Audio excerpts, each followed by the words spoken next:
తెలుసుకుంటే తెగిపోతుందా దేవుడు వేసిన బంధం?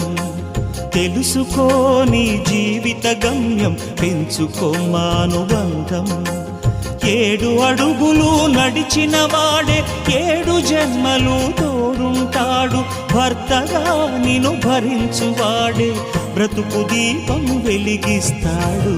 అతని హృదయం నాటి చెరామి, అగ్నిహోత్రమే అందుకు హామీ.